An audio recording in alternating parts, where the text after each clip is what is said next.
Hey guys, and welcome to Viper Strike Knives. Alright, today we're going to be doing, well, these are my Karambit designs,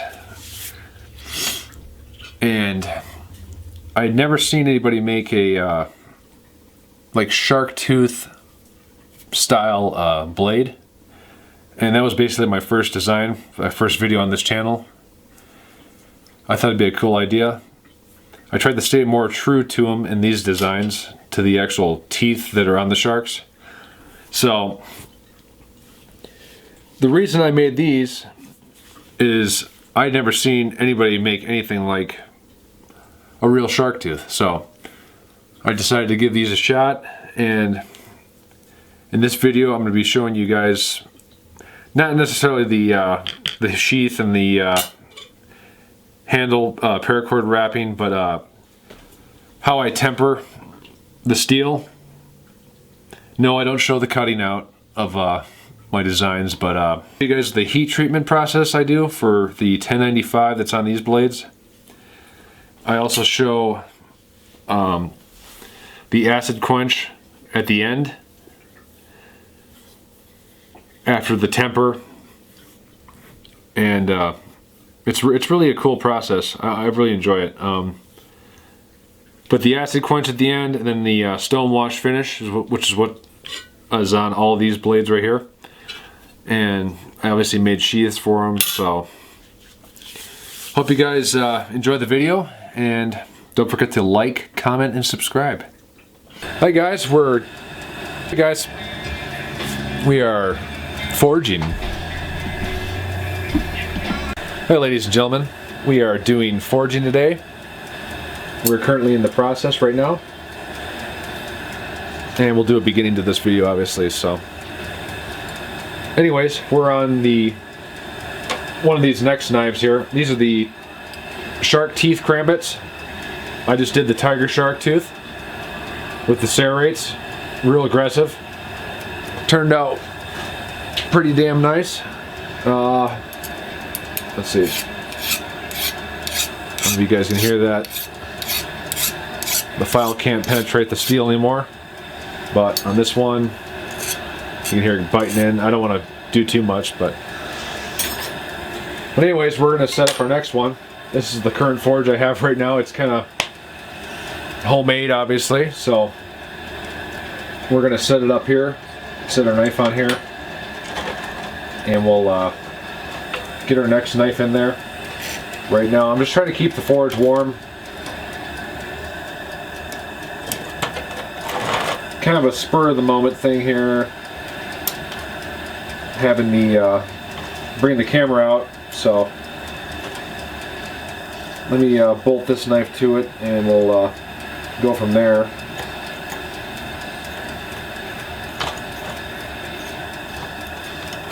Originally I was grabbing these with the pliers, but I decided to use a little piece of mild steel.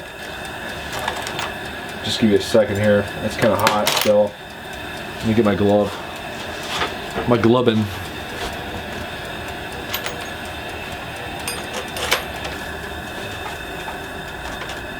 Alright, so that one's already done. You can see that.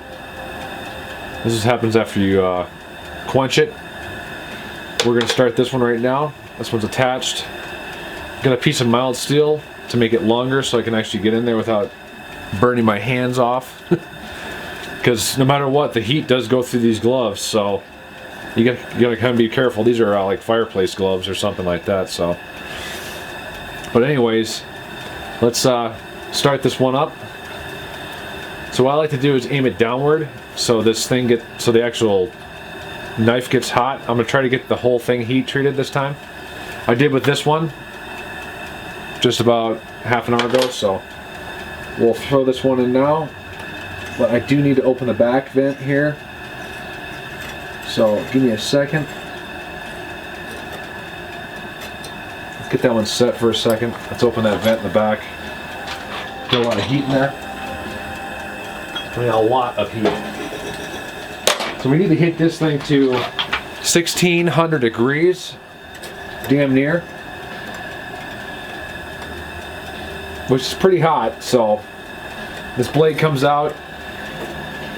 It's kind of hard. Like some of the guys do the heat treatment on the videos, and it is hard to see the color because the heat from the flames and stuff like that. Usually about a nice yellow orange is pretty good. Is what I like to do. This is a 1095 steel, so, and we should be hitting the temperature around for the heat treatment. It's already pre-annealed or normalized, what they call it. Normalized is the steel is soft enough to actually cut,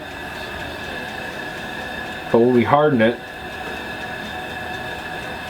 the blade turns rock solid. So this shouldn't take too long, guys. It's already preheated, so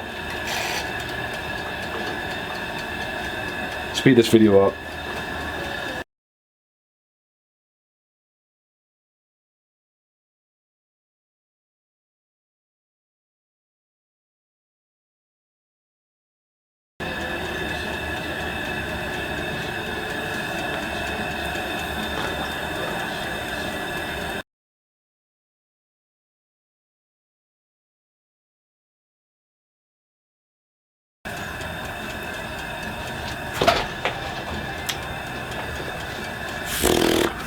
Okay, we just pulled out of the forge here.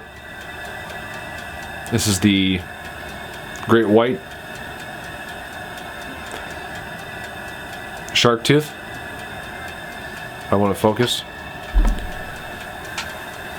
Anyways, let's check our. Let's see how hard it is. And a regular blade. Hear the difference? There we go. So that's a hardened piece of steel now. We'll get our next knife in and show what happens afterwards. Alright, next up is the Mako SharkTooth. That one's pretty much just like a straight blade, but it's kind of a cool curvature.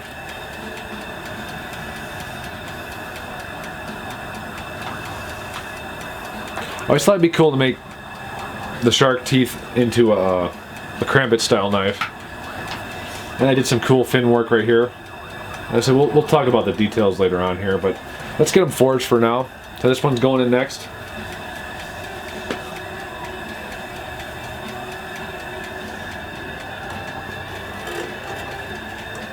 Gonna heat up that back end first, because that blade's gonna heat fast on this one, guys and girls.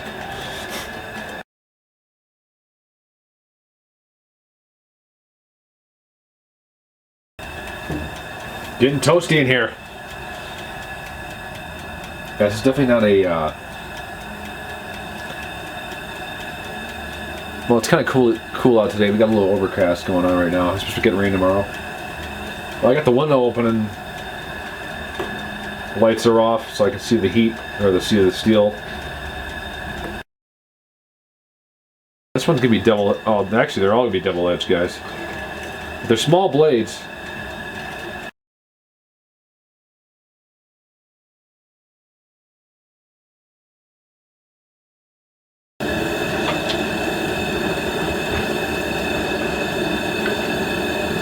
That was a good heat treatment, guys. I just quenched it in the canola oil. I got a little tank down here. You guys can't see, but it's like a 1/4-inch square tubing. I think it's 3 wide by 6 inches long. It works good for the quench. What I'm doing right now is just making a slicing motion with the knife, back and forth.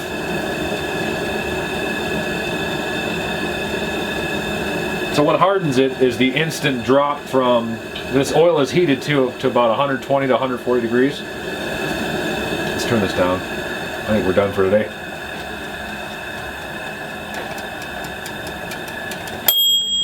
Cooked. So this oil is heated to 120 and 120 to 140, and the instant drop from 1575-ish, right around there, 1600 to like 1,000-degree difference. That instant drop is what hardens the blade once it goes in the oil here.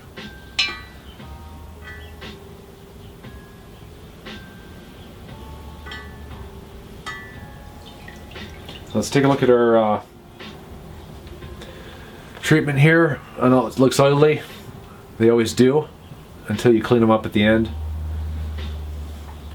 So I bring my knives to about 90% done, or even 95% done, because once you go back to sanding this stuff up, you don't want to.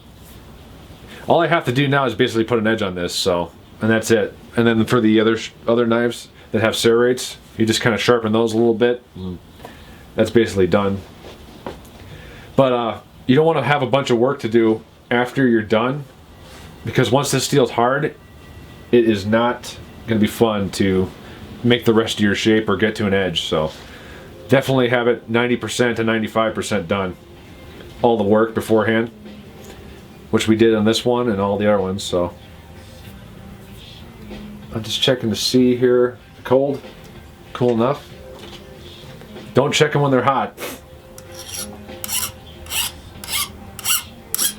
So it's just skating off it. Let's see. It's gonna, if it digs in a little bit, give it a second. You can hear it just, it's as hard as the file is, so the file's not biting in anymore. I'll show you the difference on that between that and mild steel real quick. We gotta have a chunk around here somewhere, right? Yeah. So here's mild steel, or steel that's not hard. You hear it biting in because the file's harder than this piece of steel in my hand. This is 1095 too. You hear it just digging in, and then you go back to this, and it's just skating on it now. So we have a pretty good heat treatment on this one and the rest of them. So we'll go to the tempering process now. Now we bring them 2 hours at 400 degrees in the toaster oven, and then we'll do that again. We'll let them cool after that, and then we'll do another 2-hour cycle of 400 degrees, and all the knives will be all tempered up, and we'll basically be all done. We'll have to clean it all up, obviously, but then we'll do some paracord wrapping on the handles and stuff like that. So see you in the next part. All right. So we're going to put the knives in the oven. Cook them up real good.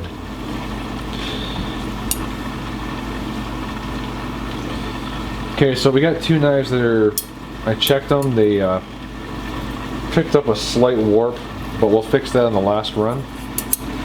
The Tiger Shark and the Great White did. The Mako Shark stays straight for whatever reason. Steel's always unpredictable, so we'll throw them in the oven.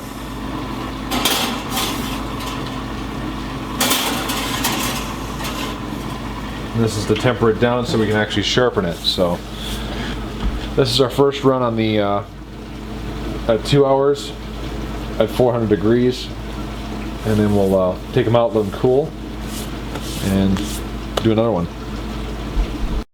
All right, this is 2 of 2 2-hour timers at 400 degrees. This one's done. Let's call that cooked. Pull our blades out. We should have a light straw color to them.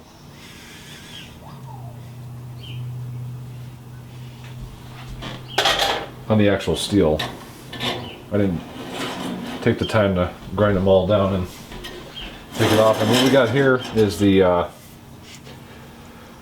attempting to straighten those knives that are bowed, so hopefully that works out. take it out, be careful, don't get burnt. Let those sit for 20 minutes and take them out of the clamps. And we should be good to go. Alright, so we have our 3 knives here. These have been acid quenched and stone washed. Let's take a look. Turned out pretty good. No edge yet. Have to put that on the end. And this one hasn't been acid quenched yet, so I'm going to show you guys what we do for that. Got the string on there. Alright, so we're outside. I'll show you the acid container real quick. Here's my leg. Well, it's 3-inch tubing. Alright, now we're gonna take a look right here. We have our knife. This is like 2 jugs of ferric acid. Ferric chloride acid. So, ready to use. And we also, I think it's a 50, I did a 50-50 blend with the, 20-80 blend with my apple cider vinegar. Because it has acid in it too, but I guess it helps with the quenching, or the finish on the blade, so. Here we go. Going in, we're doing 5 minutes.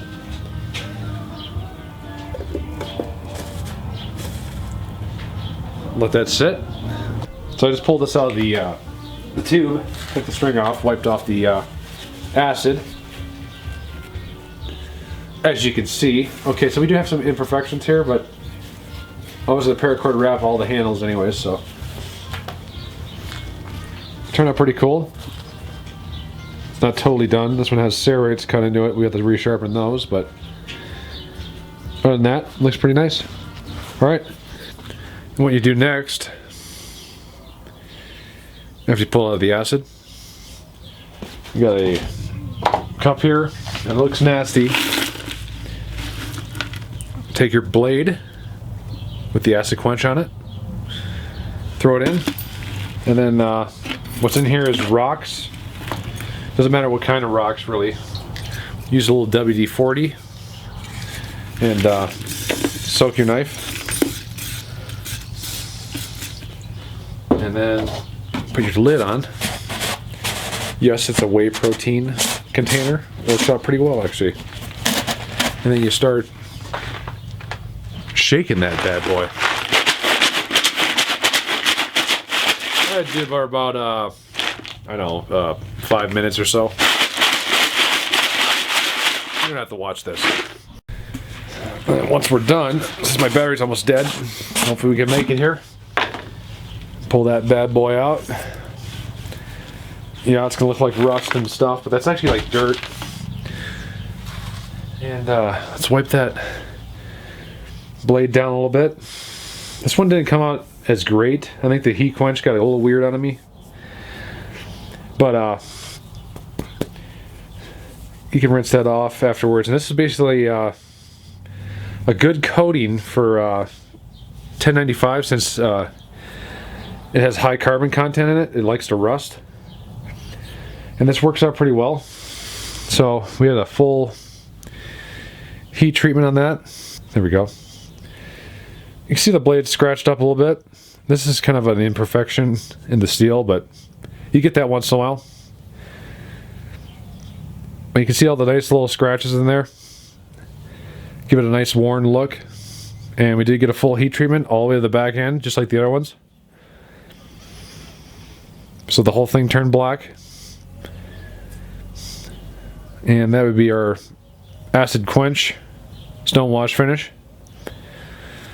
Next thing we're going to do, wrap these handles in paracord. But I did make the sheaths for them. All out of Kydex.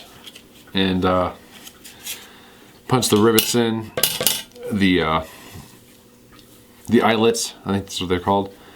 I just wanted to show you real quick before we decide to go with paracord on the handle, which is what I'm going to do. The cool patterns on the underneath. What's going to be underneath the paracord. Basically to lighten the load, but also looks really cool because it looks like the shark fins, or gills. And that was supposed to be the eye of the sharks, so the shark teeth. So the sheaths are, you know, just keep them from getting you cut. And these would be good for neck knives. Good size overall. Like I said, once we paracord wrap them, they'll have a little more traction, a little bit more thickness to the handle as well. So right now what we're going to do some measurements just for, you know, kind of like a reference point, I guess. The tiger shark tooth, Karambit, and we're looking at, I don't know how you'd measure something like this, but about 1.5 inches overall for that blade. And that one has a regular edge up top to get the cutting started. It did screw up a little bit right here, but we'll fix that after a while here. So then it's down to full serrates. As you can see, those are pretty aggressive. I mean, I wouldn't want to be stabbed by that. My goal was to make the sharks, the teeth as true to the actual shark as I could. So hopefully I've achieved that. That one's 1.5 inches, and then overall length, we're looking at 5 3/4 with the sheath and everything for that one. Let's take a look. Let's get our weight scale out here.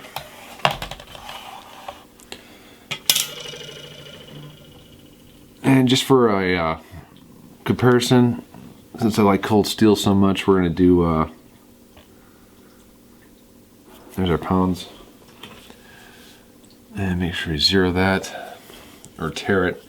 Here's a cold steel Recon 1 Tanto. My EDC knife. So we got 5.2. And we're looking at, with the sheath and everything, paracord doesn't weigh much, so let's see, 2.5 ounces. And without the sheath, oh, 1.9 ounces. All right. Guess the sheath does weigh a little bit. All right, now we're going to the Mako SharkTooth Karambit. That one's just straight up edge all the way, but the way it's curved, figured it'd be a good piercer. So that one is our length on that one. Oh, the back side is 1.5 inches, and then the front side's about almost 2 inches. And overall length on that one, 6 3/8.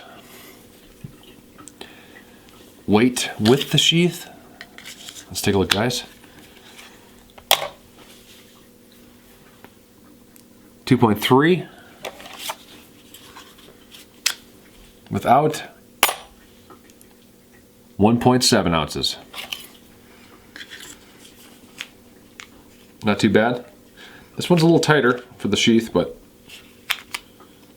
that's a good thing. And then to our, I guess, what really inspired me to make the knives to begin with. Actually, it was the tiger shark tooth, if you watched my first video. Right here we have the great white shark tooth Karambit. Turned out really nice. A lot wider blade. Little tiny serrates for this one, but it does have that tip where it is to start the piercing, where it is sharpened on both sides. And for this one, we're looking at 2 1/4 on that one side and 2 inches on the other. And our overall length, don't forget, almost 6 5/8 for that Karambit. And with the sheath, let me tear this weight, guys. Now this sheath turned out a little different. It wasn't, it didn't seem like it was as tight, so unfortunately, but it's still in there. Alright, let's tear that. Let's see what our weight is. 3.1 ounces. And without the sheath, 2.4. So everything stayed under 3 ounces. Very light knives at this point. We're gonna do some wrapping on these handles. There, our paracord. My paracord choices for the Tiger Shark. We're going with the OD green. For the Mako Shark, we're going with the Midnight Acid Blue. And for the Great White, we're going with gray. I think it's gunmetal. Alright, let's get to wrapping.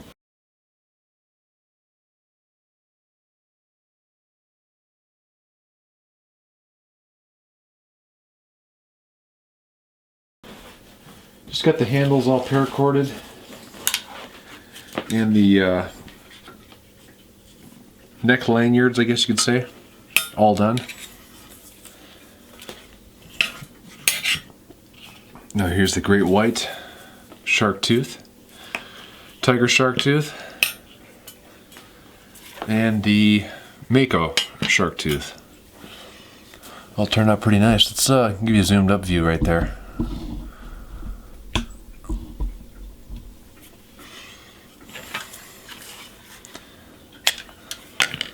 Pretty cool.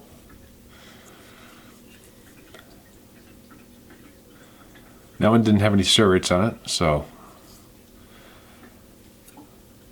this is that Japanese style wrap. Kind of did my own thing, so really neat overall. And this is a 1-inch Karambit hole. It's pretty accommodating for a lot of different size hands, so my hands are pretty large, but yeah, it works well. And let's see, let's check out the other ones. They turned out awesome, I think, but my wife says the colors were a little dull, obviously, but I was going for more of like a military look, so. And the Tiger SharkTooth Karambit.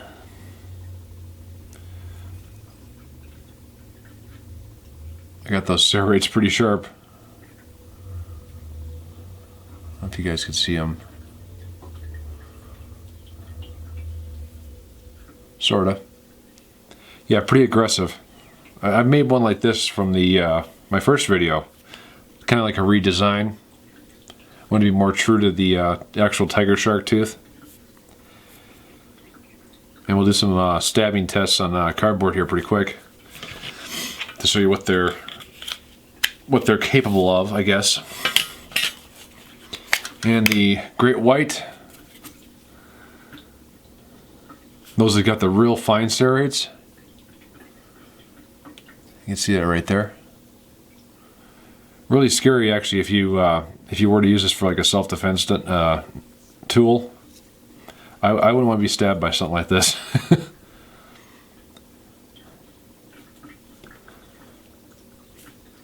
The flail,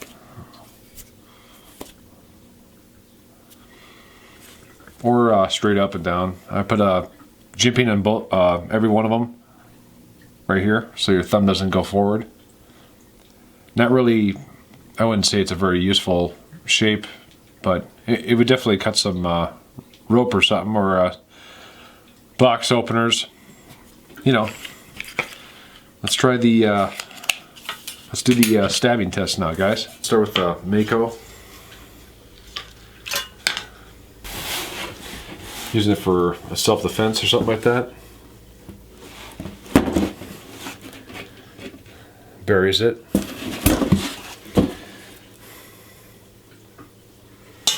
Very nice. Now we're going to do the tiger shark, which you guys see those serrates. If it focuses up. There we go. Pretty aggressive. Alright, so what are we doing first? Cut? I guess we'll do a cut. Try. Is there anything sharp on it? Okay. So that messed you up. And then when you come out, it would leave a pretty big gouge after you go in. And then the back is sharp too, on all of them. So if you end up scraping somebody, oof, that could be disastrous. And our final one, the great white, serrated on both sides. It's plain edge at the tip to start the cut. Sharp. And for the stabbing portion, this is probably gonna be the scary part, guys.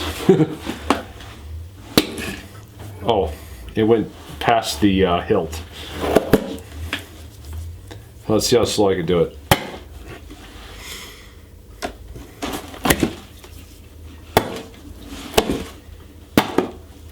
It makes a really weird noise because of those little serrates.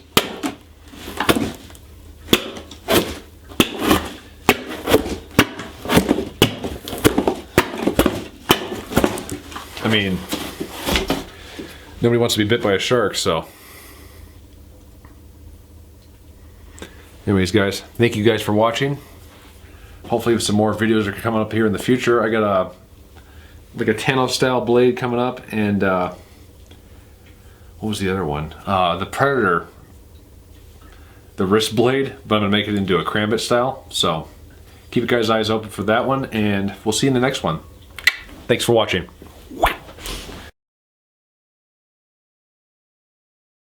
Hi guys, we're out in the man cave now, I guess you could say.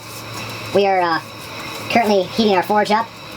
It's made out of, what are they called, insulated bricks, fire resistant. I think these ones go to 2,300 degrees, so you can get them on Amazon, the bricks, but I did a bunch of stuff to it to try to make it easier for me to use, so. And we're probably going to be doing an upgrade here pretty soon. Make it a lot easier for actual knives that are oddball shaped. Like, in this video we're doing the SharkTooth Karambits, which I just did the